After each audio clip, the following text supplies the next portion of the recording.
Welcome everyone to this session on writing ethnography with Bhargabi Das, who has very kindly offered her help to us to help younger researchers in terms of how to write ethnography, which also emerges as a challenge as one sorts through data in terms of how to put it into words, Zoology. etc. I am going to be very firm in stating that please mute your mics as we don't want any kind of disturbance in the event.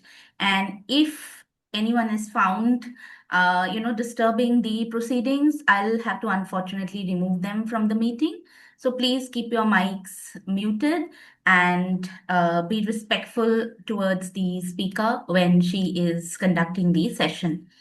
I am very quickly going to introduce Dr. Bhargavi Das, who is not only a dear friend, but also a colleague, a fellow ethnographer doing ethnography for some time now.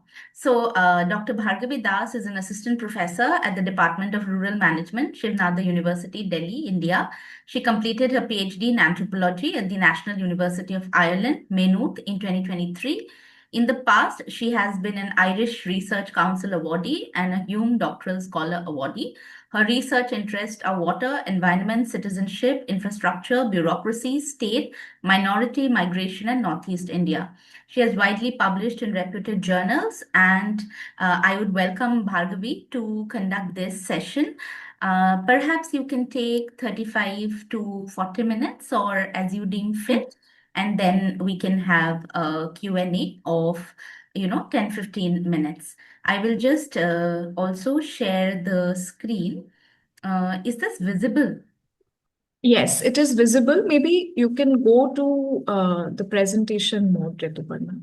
Yeah, you mean slideshow? The slideshow, yeah. So Okay. that the slides are. Oh, this is going to be a bit difficult Oh, because, but it's come now. okay, all right. All right. Yeah. So, yes, you can start. Yes. Okay. So hello everyone. Good evening. And it's so nice to see a lot of young scholars, but also people who are interested in ethnography writing and the poetics of it, the politics of it. So what I'm going to do is that, as Rituparna has mentioned, is I'm going to quickly sort of go through what has been my understanding of ethnography. I mean, in terms of writing ethnography, and I've been sort of doing this. I've been taking courses of writing ethnography, so it's going to come from my experience, my understanding, and my positionality.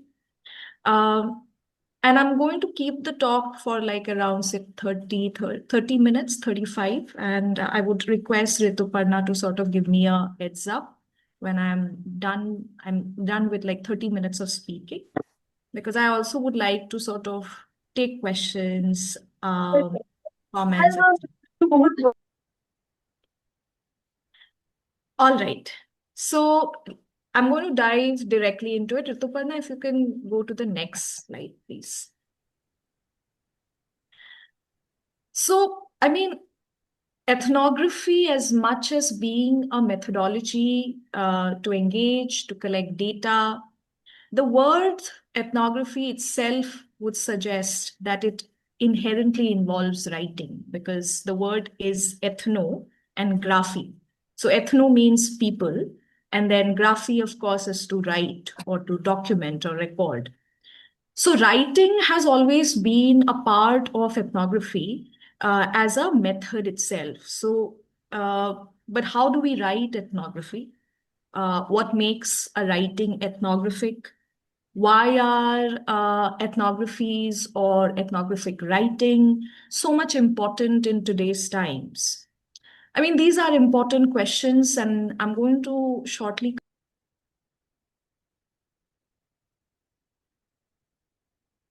Bhargavi, you muted.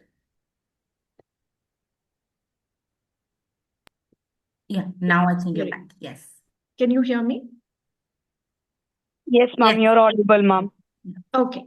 So, before we move into these questions I think I wanted to situate our conversation also in the historical context a bit about ethnography.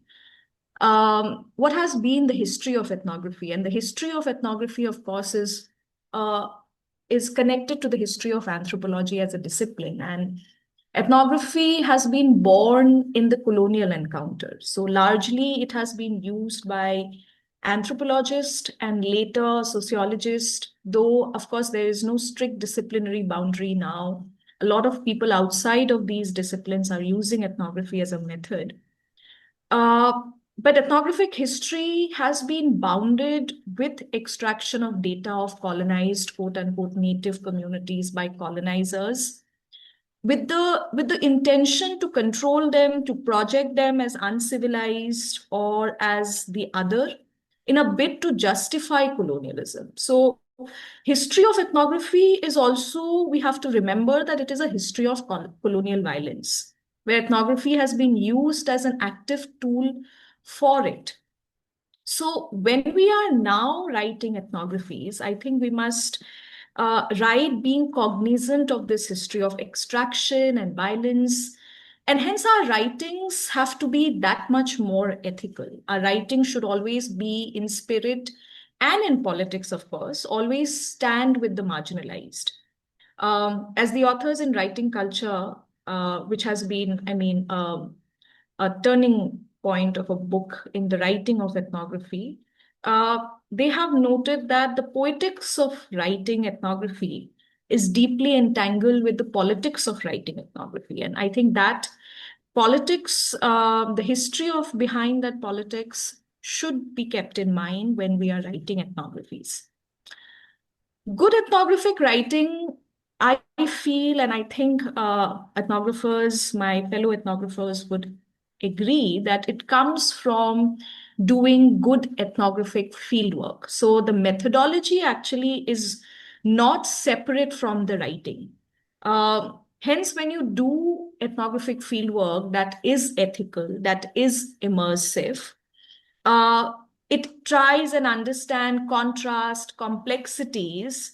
If that is the kind of ethnographic fieldwork that you have immersed yourself in, then inevitably you're also going to produce or engage in good ethnographic writing. The importance of keeping, let's say, detailed and descriptive and emotive field notes is essential, wherein we do not just record our observations or, let's say, commentaries of people, but also the sensory world, the emotions of our respondents, the surrounding environment, and ourselves. So, good ethnographic writing inherently comes from doing good ethnographic fieldwork. And keeping such detailed field notes, very thickly described, as Geertz would say, field notes is extremely essential then to produce a good ethnographic writing. Change slide, Rituparna. So then, if that is ethnographic sort of writing, one of the aspect of it, it also brings me to the next point, which is your ethnographic writing need not be dry. In fact, ethnographic writings, I believe, should not be dry. I understand ethnographic writing as one form of storytelling. And just like storytelling, there can be different ways and types of telling a story. Uh, there are different ways, different types of storytelling, and need not be confined to what I'm going to talk about. But some of them being, let's say, realist stories. And realist stories or tales are more where the author is exterior to the narrative.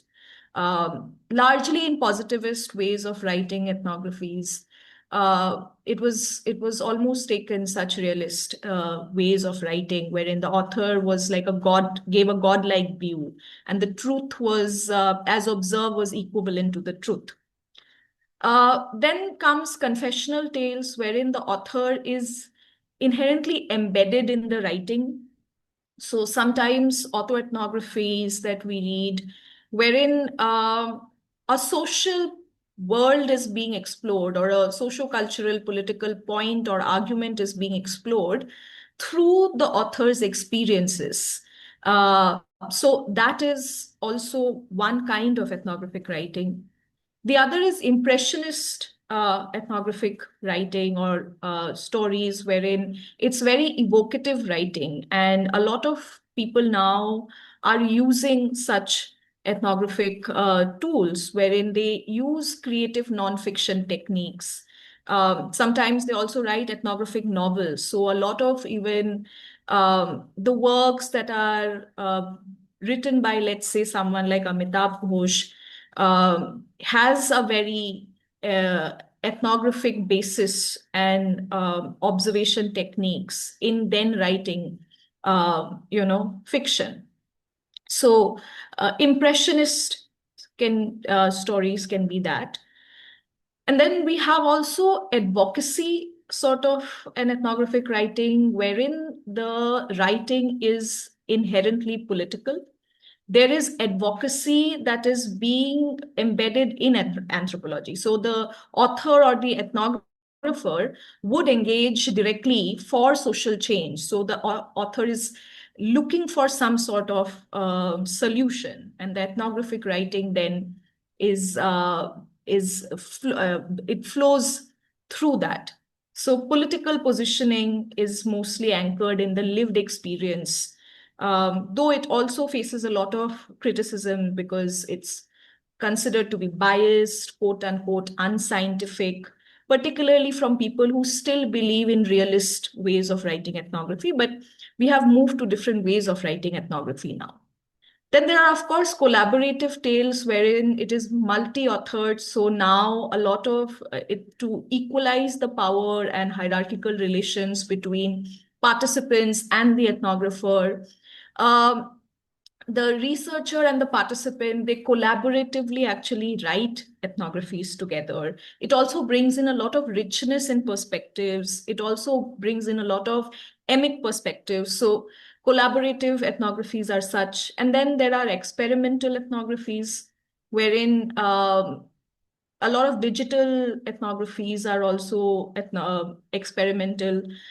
They use multimodal ways of writing, of exploring and analyzing data. Hyperlinks are being used, Google Maps are being used as part of the writing. So these are different ways in which people have explored writing ethnography. And one need not just be confined to, let's say, when I say writing ethnography, it need not be simply text on paper, though that is how generally a lot of us still do. But there is diagrams, there are drawings, there are different ways that people are using and writing ethnographies now, and they are far more. Even poetry is something that people do and write as ethnographies. Rituparna, next slide.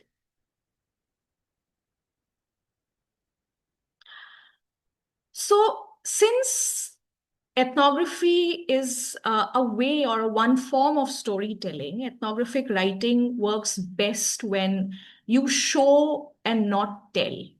So this is where Geertz's concept of thick description comes. So let's say instead of telling X is angry, you show it. So you describe how, let's say, X's face looks, or how X's body behaved, or pose was, etc. So your description should also be able to bring out the nuanced complexities of the people, of the situations, of the social world that you're trying to describe, right? So one of the most important tools, in fact, used as part of such storytelling is the ethnographic vignette. Now, it is a short snapshot of basically, or a short snapshot of a event or a person, a situation. And such ethnographic vignettes should evoke images and a sense of the world that you are describing. So I think in this slide, you could see such an ethnographic vignette. This is from the chapter that I have written from my own thesis, PhD thesis, I picked up one of the ethnographic vignettes of a Bengali Muslim chore dweller. Basically, these are river island communities in Assam, uh, who was describing to me his marriage story uh, on a boat, and it was very fascinating to how he was describing it. If you could see, you would find that I have tried to uh, describe particularly through certain vernacular words, or let's say through the sounds that was he was talking to me about, or how he was feeling, and some of the commentaries that he was passing, right? So this also makes the ethnographic writing that much more alive, that much more intimate, and I think that's how ethnographic writing can actually evoke a lot of emotions also in your readers. So, ethnographic vignette is one tool, in fact, through which you can do your storytelling, you can do your arguments. Uh, Change slide, please, Rituparna. Next slide. Okay. But ethnographic writing is not merely storytelling.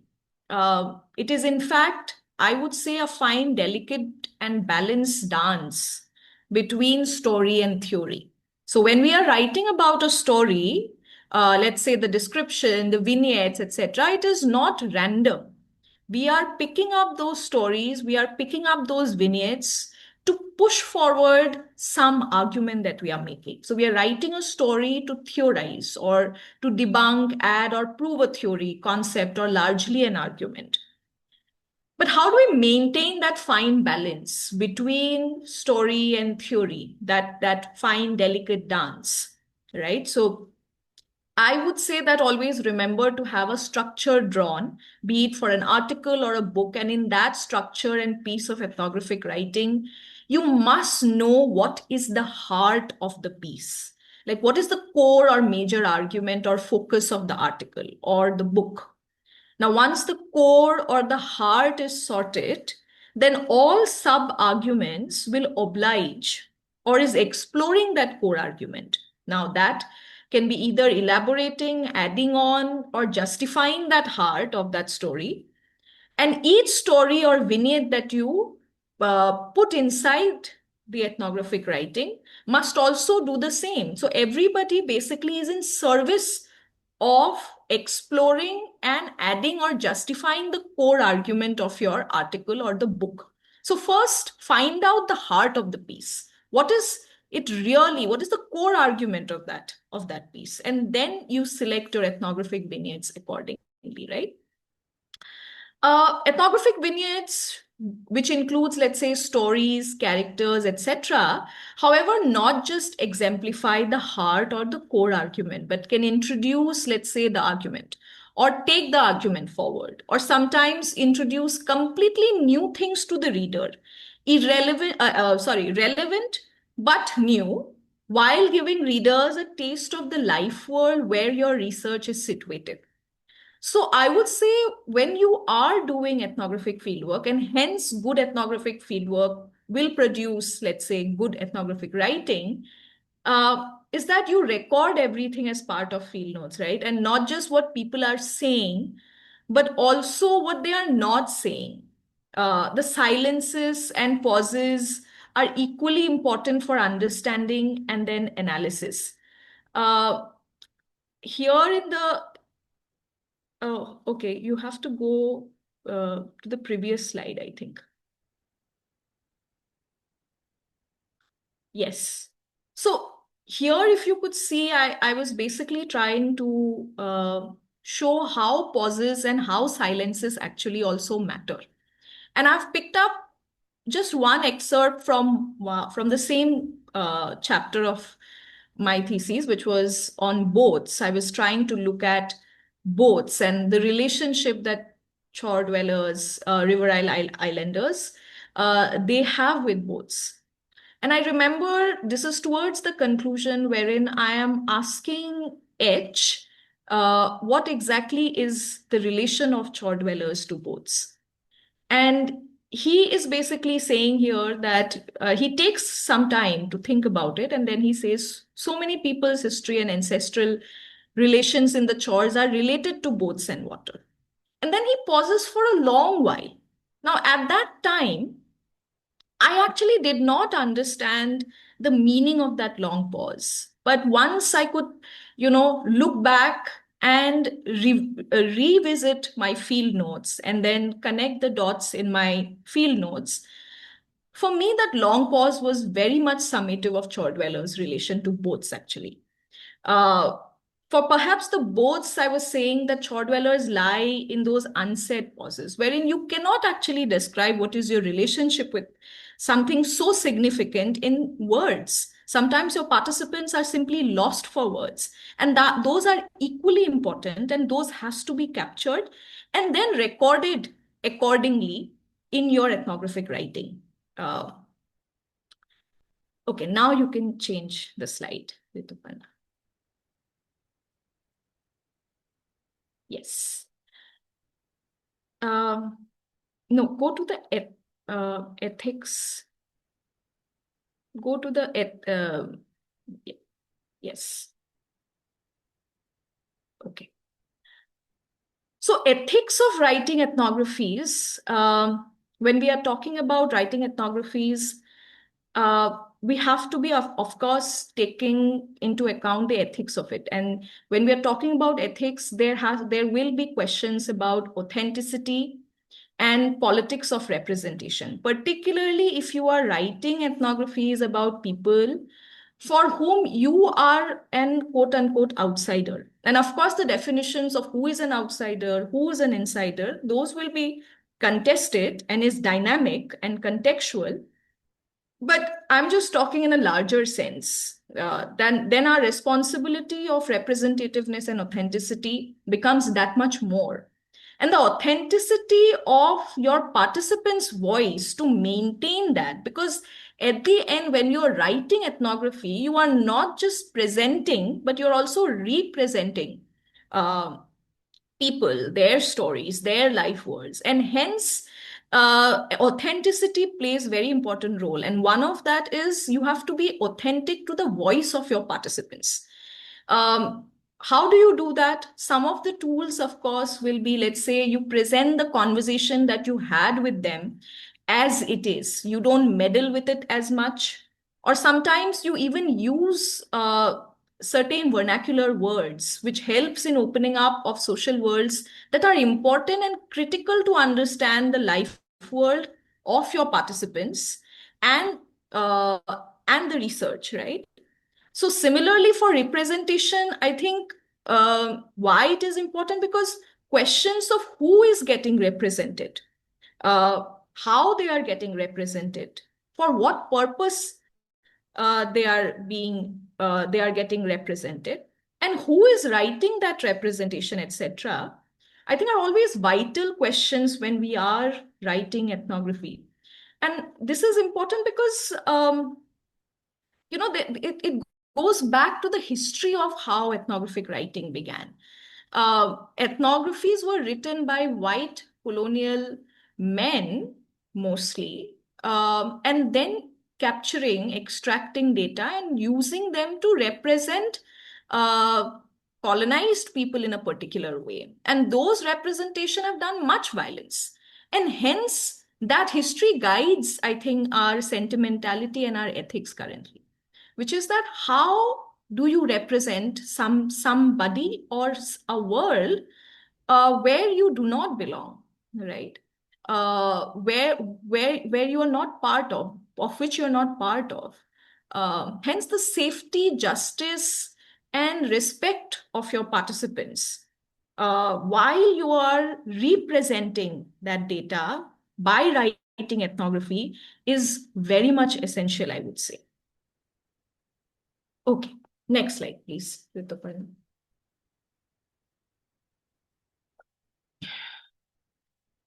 So, because we are talking about uh, ethics in writing, ethnographic writing, I think how ethnographic writing is also very different from generally writing or any other kind of academic writing. I would say reflexivity is something that kind of separates an ethnographic writing from other kinds of writing. Ethnographic writing, particularly once feminist ethnographies have been produced, it is to demand that the researcher locate themselves. And then how the knowledge we are producing is partial and political. That sort of a revelation only comes when we are engaging with our positionality. So the self should not be mere observer or a detached commentator from the top, like a godlike complex, but must be embedded in the writing effortlessly. Though there should not be, of course, overindulgence, or else the narrative looks very over egoistic. The writing at no point basically can be about the author, but must be about an argument. And stretching forward, maybe about the participants. Reflexivity should also be about various power equations in the field. Between researcher, between participant, between researcher and participant, between participants, between human and non-human participants, for example. And then how is the researcher navigating that or equalizing those power relations? I think ethnographic writing has to reflect this reflexivity. And that is how ethnographic writing also differentiates itself from other kinds of writing. Now, my ethnographic writings have been influenced, of course, by feminist ethnographies. And I greatly vouch for displaying vulnerability in my writing, or at least also in my students' writing. But of course, that's something that they are free to take. And I encourage people to write ethnographies vulnerably. But the question also comes then, what does writing vulnerably mean? Now, writing vulnerably is to give a peek to the reader to the messy world from which ethnographic research happens. It is to understand and embrace the cracks from which an ethnographer writes or conducts ethnography. Um, so, for example, our ethnographic writing, our ethnographic writing is derived from ethnographic fieldwork, right? And doing ethnography, we all know, whoever has done ethnography, it is not a straitjacketed business, but a messy affair. Our ethnographic writing, while needs, of course, systematization, of course, organization of thoughts and meaning making, our ethnographic writing, however, also has to acknowledge the messiness of doing that ethnography. So when COVID hit, for example, how did you navigate researching? Or how are you doing ethnographic work while staying with family, or let's say being a single mother? Was there a difficult event or situation in the field? Were you able to navigate that? Were you moved by the tales of one of your participants? How were you moved? Why were you moved? I think these are important questions. And these somehow, of course, to prove a point, has to be weaved into the narrative. Uh, we have to write vulnerably. That is what I meant by it. And writing vulnerably means documenting, remembering and evoking emotions, not just for the sake of it, but again to ultimately drive forward some bigger point or argument. And you must be responsible, of course, in writing vulnerably, since it can also impact your readers too. If you open up a lot of emotional world for your readers, then of course it's going to impact them. So you have to take responsibility for it. And writing vulnerably should always be to drive an argument and not just for the sake of it, right? Okay, chain slide.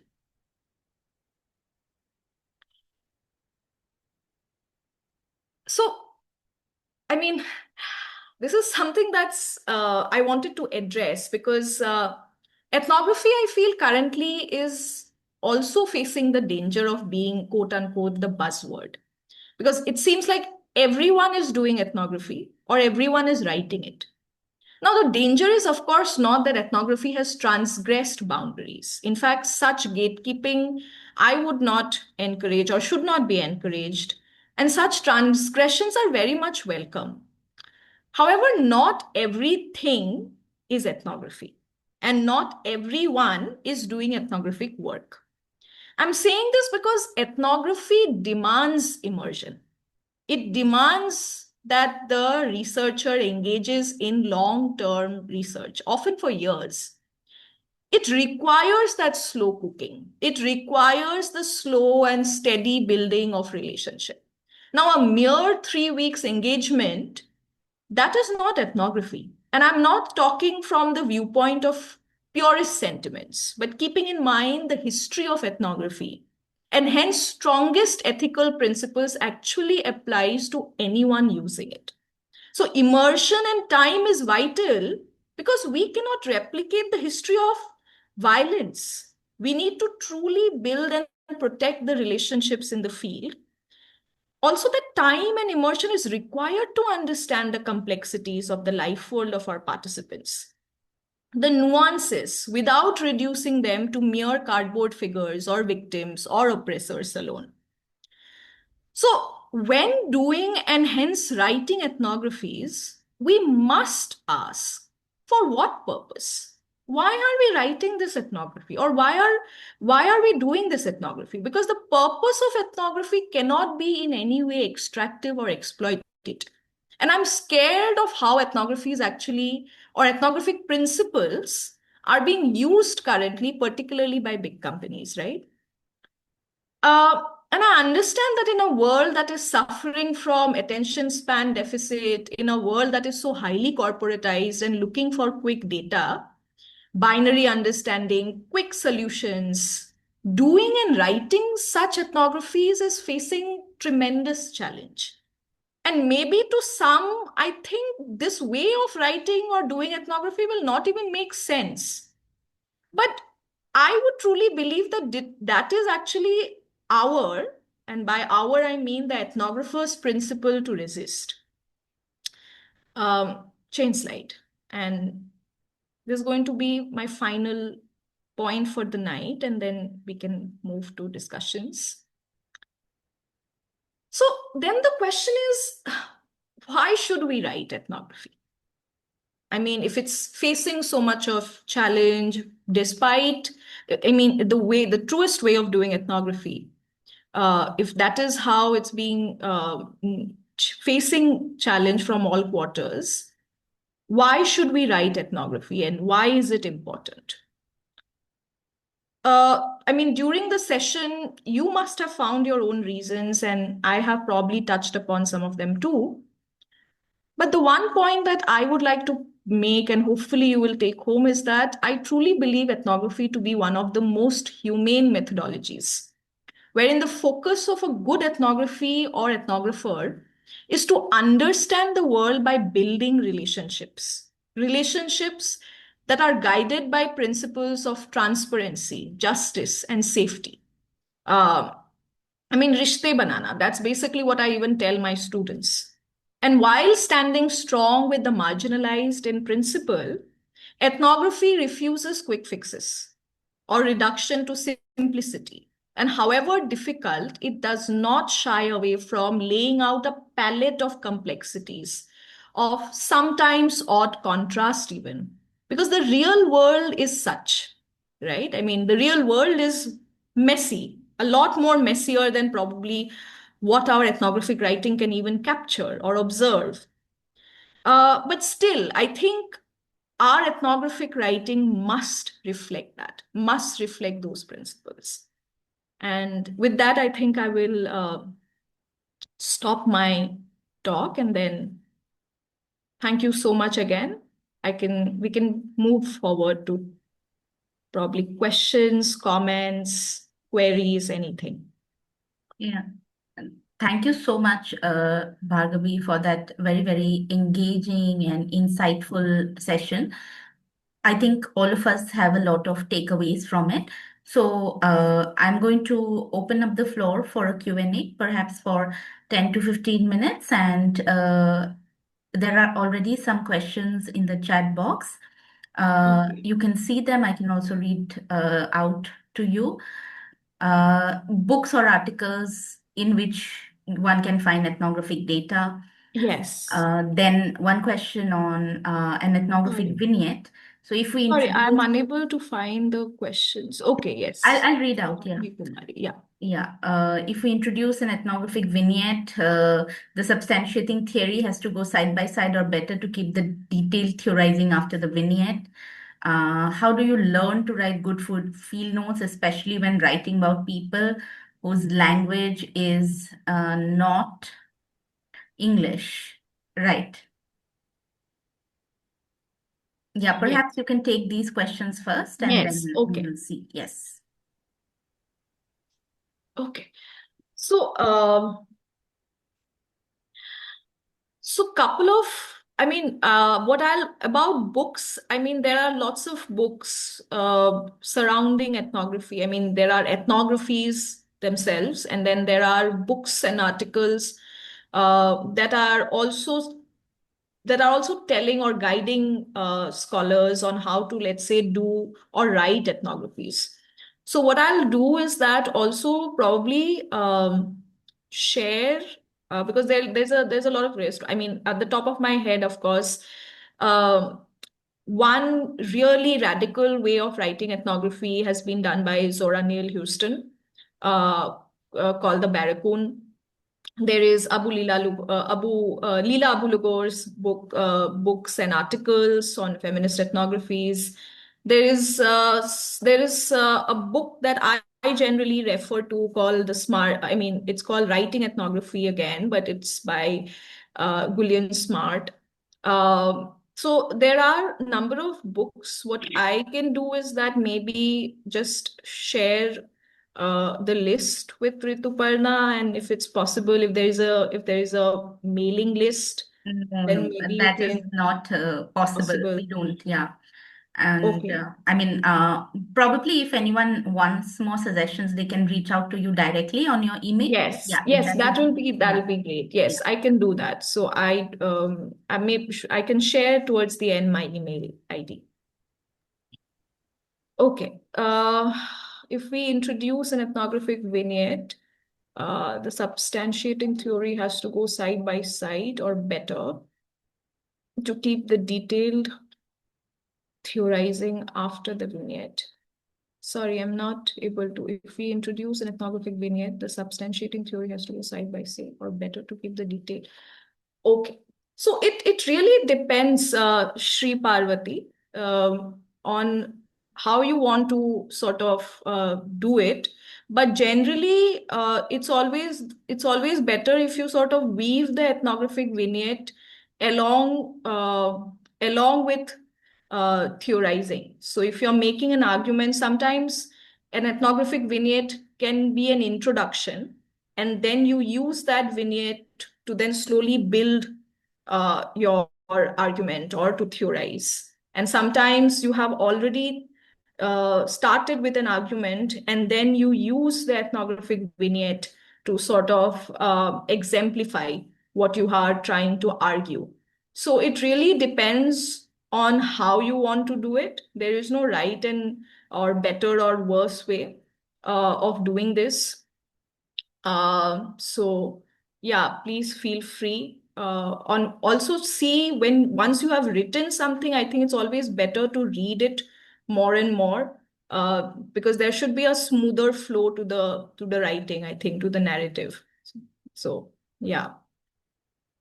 How did you? Okay, yeah, this is something that probably is a problem. I was kind of thinking about it because I do teach now students whose first language, whose language who are not very comfortable in people whose languages, okay, sorry, especially when writing about people whose language is not English. I'm studying difficult, they're finding it difficult to have prolonged conversations with them since they're hesitant. What are some that can enhance the quality of my field notes?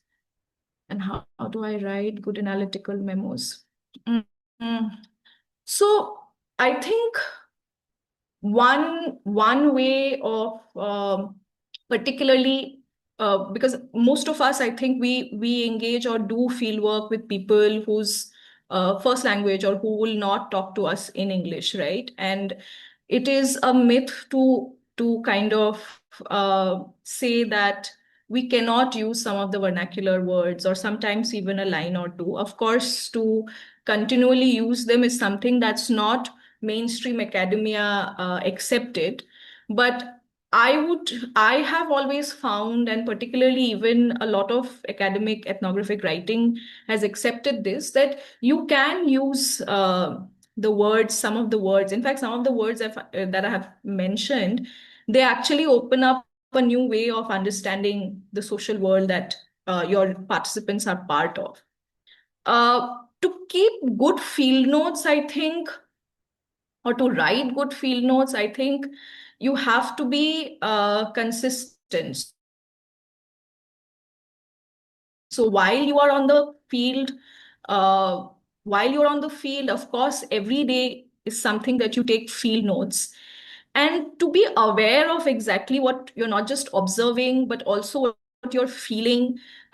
Sometimes very quickly, certain phrases, certain conversations that you hear are also interesting and important for you. So what I used to do is that I used to keep sort of two sorts of notes. One was a shorter version of a field diary, wherein there were immediate comments or conversations. And then there was a longer field diary wherein I used to come back and then in detail, in certain form, write about those shorter points or conversation pointers or certain things that I observed or felt. Uh, and that has to be consistently maintained. I think that was what field notes is. I'm still wondering if I have, there's a lot of questions actually in this. I find difficult to have prolonged conversations and they're hesitant and change locations. Bhargavi, maybe you can take a few questions together in terms of, clubbing them and addressing them together. Addressing them. Yeah, Okay. yeah. What are some good readings? Art of Writing, ma'am, and take a pause while doing ethnography. How? Next, I would like to ask how to write ethnography. African context of non-human world. Okay. Non-human world. If you're on field, then writing field notes, then we interpret in does it not affect on research bias? Okay, research bias.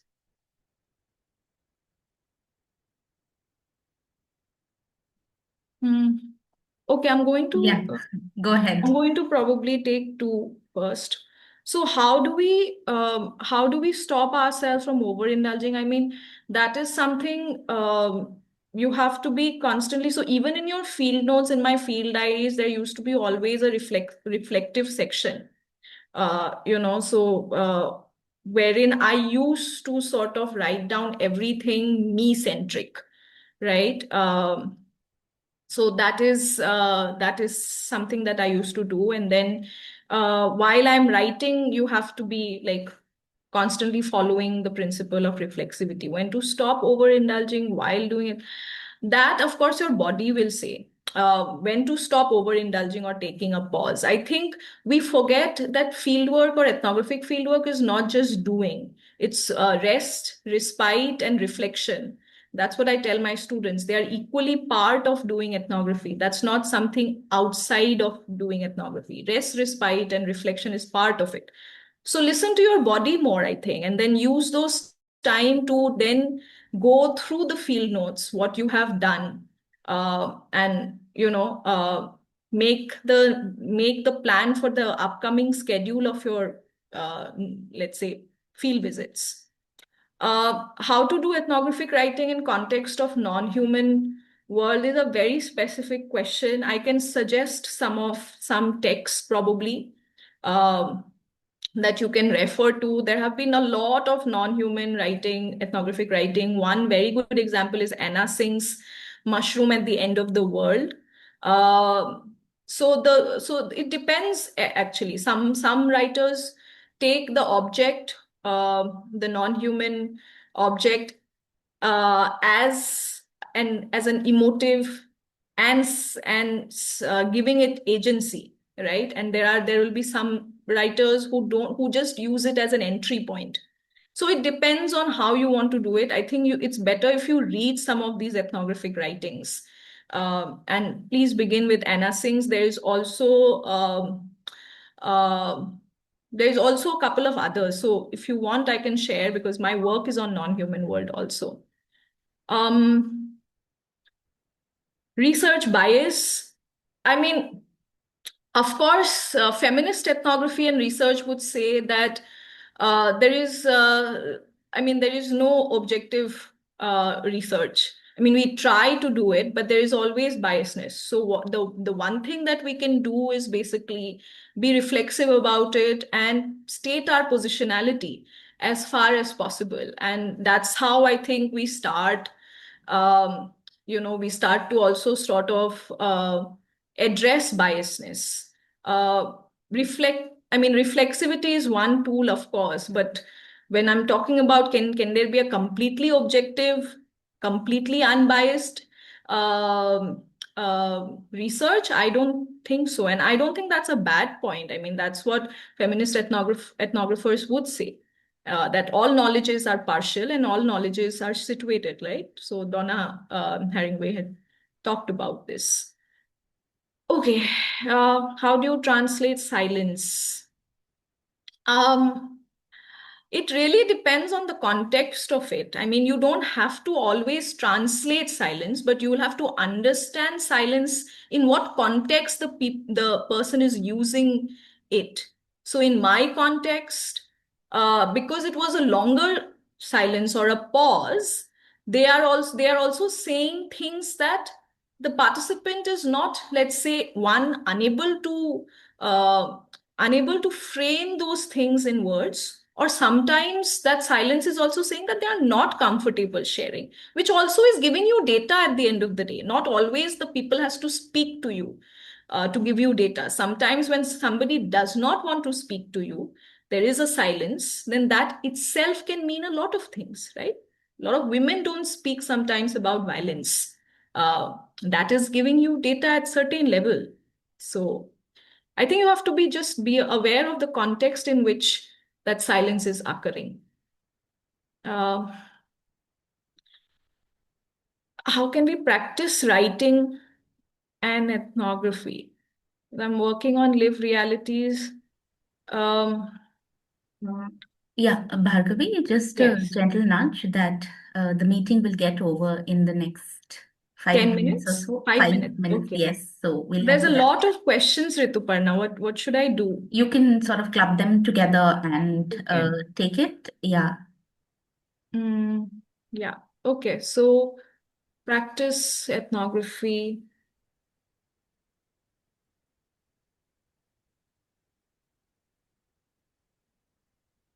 Mm, how can we situate ourselves in medical anthropology writing when we were suffering from illness? That's very specific. Okay. How do we address researchers' positionality? Okay. Researchers' positionality. Different. Um, sometime again. Okay. Okay. So there's one about how do we practice writing ethnography, and then a couple of questions on uh, Positionality and positionality. bias. Yeah. Positionality. Um, I mean, talking about positionality, even if it is something that is not directly, I mean, you don't have to be an quote unquote insider, or you don't have of the research participants or the topic that you are talking about. And insider and outsider, the position, it is on a lot of levels we are insiders and outsiders. You being a man researching on something who is suffering from some ailment, but still a man, that also can be a shared positionality. Or about women. So I think the most important question is that how do you see different varieties and intersectionalities of positionalities, and then reflect upon how these different positionalities have either impeded your research, have colored your research, or have helped you in your research. I think to define that is extremely important as part of writing ethnography. Because in today's times, I think you have to lay out your positionality as a researcher. This is something that we look forward to while you're writing ethnography, and that is also something that separates ethnographic writing from other kinds of writing. About prac- uh, practicing writing ethnography, I mean, it has to start from um, I mean, that's what I used to tell my students back in Ireland or here, is that you start writing paragraphs. I mean, writing ethnography is not different from any kind of other kinds of writing. You know, you have to start first writing a paragraph. I used to always start having a structure of the paper in head, or let's say the book that I'm going to write. Chapter wise, I used to have a structure. And then I used to start writing. But there's always different processes that people follow when it comes to writing ethnographies. So I know people who also would start with just a paragraph and then would finally sort of go under different arguments and then follow up with a structure. But at the end of the day, you have to sit there and you have to write. That is what I think I would suggest: reading good ethnographies and then complement that with just uh, sitting down and writing a paragraph for that day uh, while it is fresh in your head. Probably, I mean, you can see if it works for you, but it's a broad question, and writing ethnography, practicing it, is something that probably will differ. But thank you so much. Thank you, everyone, for all the questions and for engaging. And I hope that you find Dr. Bhargabi's suggestions useful. There's a lot of material that Doing Sociology has also curated on ethnography, and I've shared the link to that series. You can check it out. Also, this video will be available later in the blog, so you can also check that out. And Bhargabi, thank you so much for engaging with all the questions and, answering them as much as possible. I know that ethnography is something which, has no correct answer. So, Yes, as to I say, was really trying my best to sort of yes, give very direct answers, but thank you yes, again, Rituparna, for giving me yeah, the yeah. space. Thank you to all our participants, and I hope that you read and write, good ethnographies. So, thank you once again. Thank you.